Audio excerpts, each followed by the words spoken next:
যেমনটা ছোটবেলা থাকলে মাঝে মধ্যেই বড়বেলার সঙ্গে লুকোচুরি খেলা যায়, অথবা কানামাছি।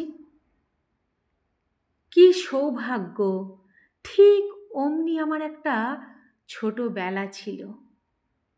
গরমের ছুটি, এক্কা দোক্কা, ন্যাড়া মাথা, আড়িভাব, পুতুল খেলা, হরির লুঠ, রূপকথা ইত্যাদি প্রায় হারিয়ে যাওয়া, আমকাসুন্দি আর কয়েদবেল মাখার মতো আশ্চর্য গন্ধওয়ালা একটা ছোটবেলা, যেখানে মুঠোফোনের মতো কোনো হানাদার ছিল না, ছিল না ডিটেনশন ক্যাম্পের উদ্ধত পাঁচিল, অথবা নাগরিকতার চোখ রাঙানি। আমরা কোনো দিন শিখিনি আমরা ওরা তফাতটুকু।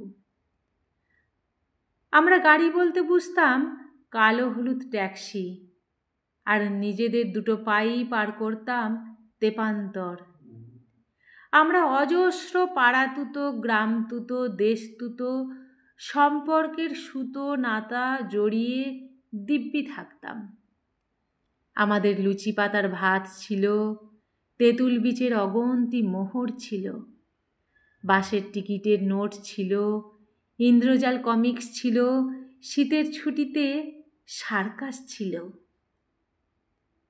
আমরা ন্যাড়া হওয়ার বেশি দুঃখ জানতাম না। জানতাম না জন্মদিনে চন্দনের ফোঁটা আর পায়েসের বেশি সুখও।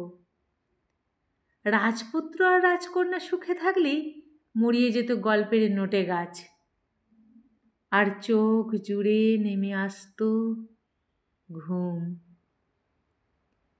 ইটের টুকরোতে পা দিয়ে দুটো ঠোক্কর মারলেই জলবৎ তরল হয়ে যেত যত রাগ।